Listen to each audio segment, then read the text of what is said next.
Right now, someone weaker than you is winning. Not because they are better, but because they act certain. They speak like every word is law. They move like the world already belongs to them. And the world believes them. You hesitate. You wait for the perfect time. The right words, the right feeling.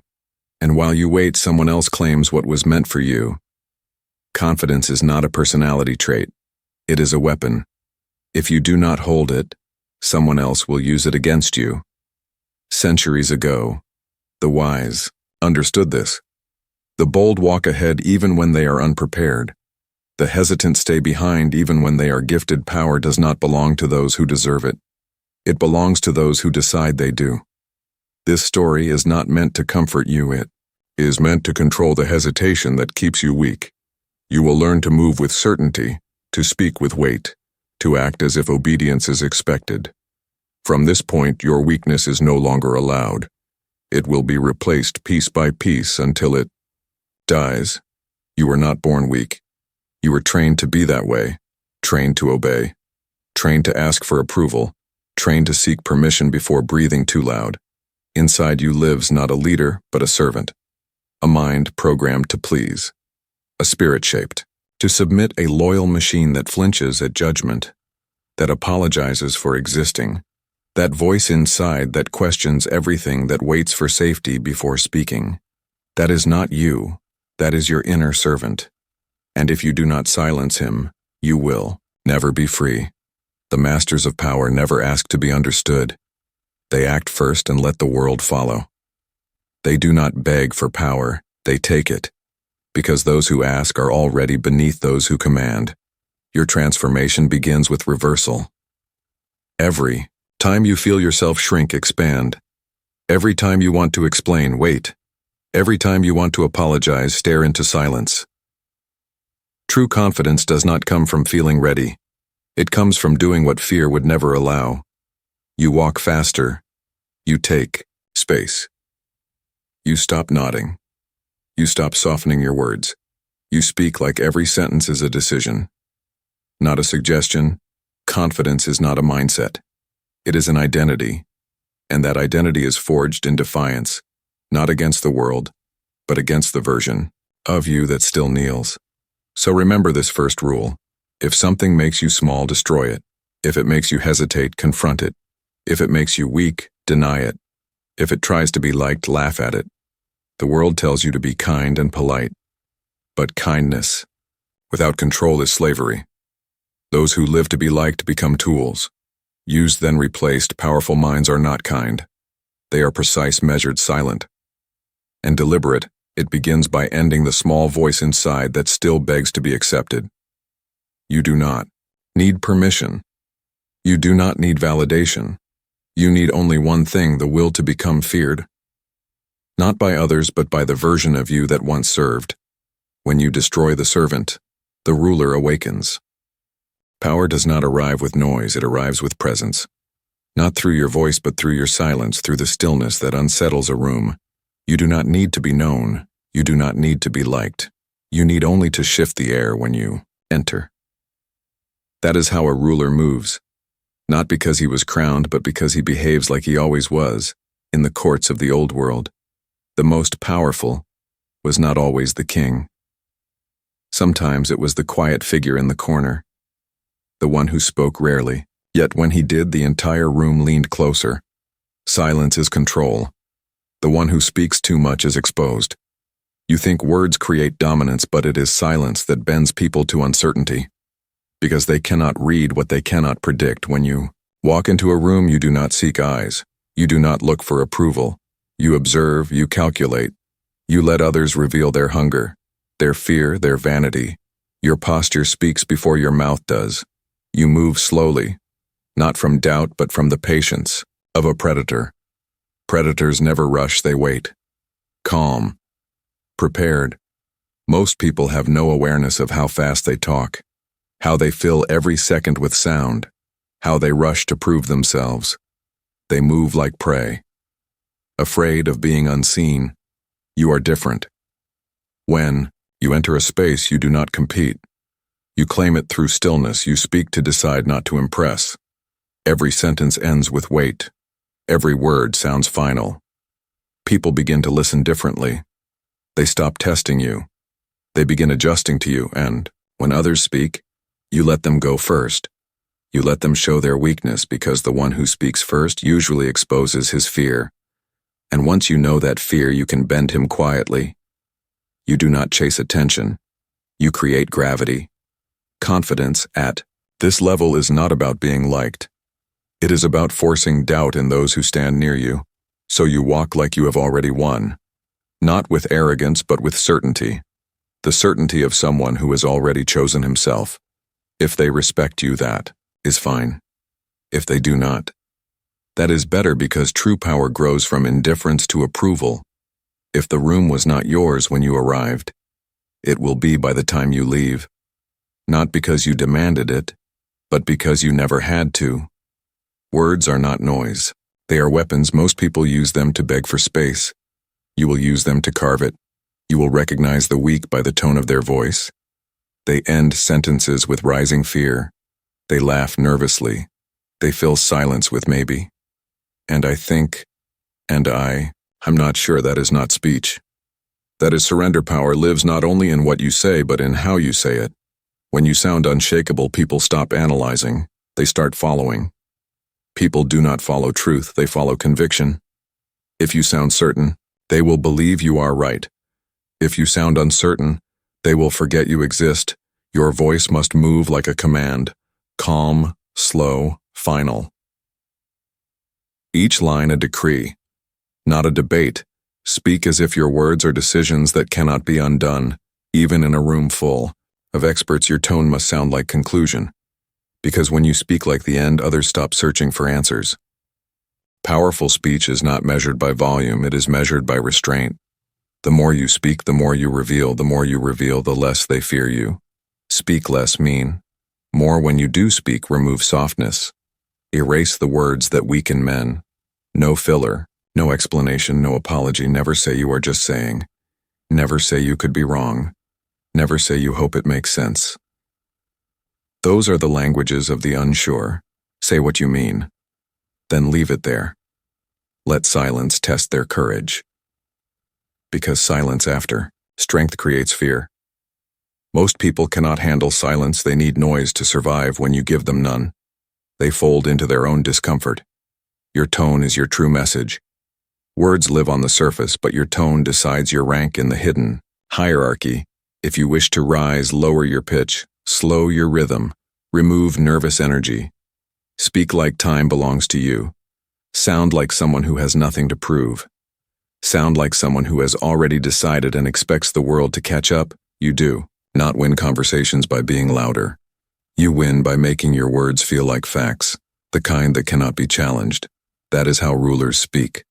That is how generals command. That is how kings in exile whisper before taking back their thrones. When someone questions, you do not defend. Do not argue. Do not explain. Do not justify. Simply say, I disagree.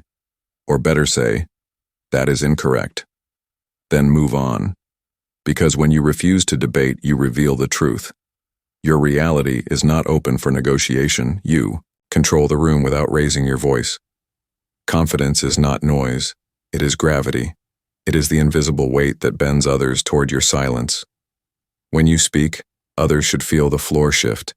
Not from arrogance, not from effort, but from certainty. You are not trying to be right. You are speaking like someone who cannot be wrong. You are not trying to be heard. You are speaking like someone who knows the world will understand later. That is power. From this moment forward, you speak like this, or you stay silent. Confidence without control is decoration. You can move tall and speak sharp, but if a single insult still breaks your calm, you are not powerful. You are fragile. Most men fail here. They master posture. They master tone.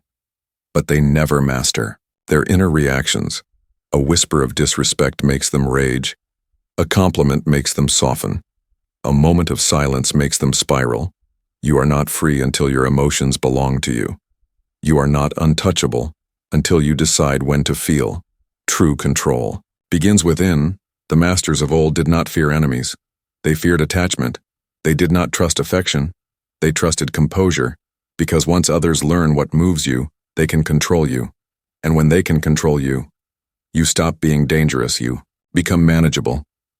And manageable men are disposable, so your transformation continues. You stop reacting.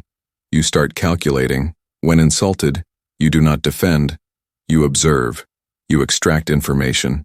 You ask what they seek, what they hide behind their words. When praised, you do not melt. You analyze why now. What do they want? When ignored, you do not chase. You grow colder. You become a shadow that cannot be touched. Your silence becomes your blade, not your wound. To become untouchable, you must become unreachable. Not emotionless, but unshakable. You will feel everything, yet act only when it serves your direction. The mind of power is not a public stage, it is a fortress, and you decide who enters. This is how you end manipulation. Because most people are simple to control. Tell them they are not enough, and they rush to prove otherwise. Tell them they are special, and they cling to you. Pull away, and they chase your shadow. That is not strength. That is programming. And until you break the pattern, you remain a tool. The rewiring begins when you kill the desire to be understood. That need is the deepest weakness. The hunger to explain yourself, to be seen, to be approved. It makes you predictable. It makes you controllable. Burn it. You are not here to be understood. You are here to move the world around you quietly. Strategically, without noise, kill the fear of rejection. The mind of control does not seek acceptance, it grants access. You do not wait for an invitation, you make others wonder what happens when they are no longer allowed near you. Kill the habit of emotional reaction. Your emotions are real, but they mean nothing unless weaponized. Anger becomes movement, insult becomes leverage, doubt becomes silence, and silence becomes proof. This is how strength is built. Not through coldness, but through precision. You do not become robotic. You become undeniable. When no one can move you, they can only watch you. They can only imagine what you will do next. And that is when fear begins to respect you. Let others chase peace. You chase control. Because the world does not respond to how you feel. It responds to what you project. Certainty, direction. Gravity. When your identity becomes steady like stone, you become dangerous. Not because you fight, not because you shout, but because nothing moves you. People will test you. They will praise you. They will ignore you. They will tempt you. None of it matters. You remain the same. Cold, calm, calculated. Soon, they will stop trying to move you because they will see the truth. You are the one person they cannot shift. That realization terrifies them. It ends the game. Because when they cannot control you, they cannot use you. This is the final transformation, not of posture, not of tone, but of being. You no longer take shape from others. You shape everything around you. You shape the air, the pace, the room itself. You no longer seek understanding. You no longer seek belonging. You need nothing from anyone, because now you belong to no one, and that is what makes you untouchable. Rejection feels like pain to the weak. To the powerful, it feels like a message, a signal from the world, a reminder that you were too visible, too eager, too available. Good. Now you know what must be destroyed. Rejection is never personal. It is positional. People reject what they believe they can survive without. If they said no, it means they thought they lost nothing. That is not insult. That is information. Now you know where they stand. Now you know where to strike later, when you have evolved beyond their reach. The first rule: never appear affected. The moment you show pain, they win. It is not about them. It is about your legend. Mind of power does not panic when the door closes. It makes the room colder. You were never rejected. They were simply Disqualified from accessing you. Rejection is real only when you accept it. You do not react. You evolve. The second rule: withdraw your presence like a weapon. When something once taken for granted disappears, its value grows. That is exactly what you do. You vanish, no farewell, no explanation, only absence. And while they feel the silence you build, you sharpen. The wise once said that small injuries provoke revenge, but destruction leaves no space for it. So do not harm them. Erase their importance. Let your silence echo louder than any word. Let them wonder where you went, how far you have gone, and if they ever truly knew you. The third rule: rewrite the story. Rejection only has power if it looks like you were chasing something. You were not. You were testing. You were watching. You were collecting data. You gave them a chance to see power and they failed. That is enough. Now, vanish and rise elsewhere. The fourth rule: convert rejection into control. Rejection is clarity. It cuts through illusion. It shows who respects you, who fears you, who never saw you. Now you refine your edge. You rebuild your presence until they have to speak your name carefully. You grow so strong that those who ignored you must explain themselves to others. When they return, and they will, you will not need to reject them. You will have already outgrown them. That is control, silent, permanent, absolute. The fifth rule: weaponize your return.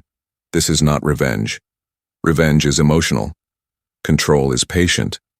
You reappear only when your success burns their comfort, when your presence disturbs their peace, when the space they denied you becomes the place you dominate.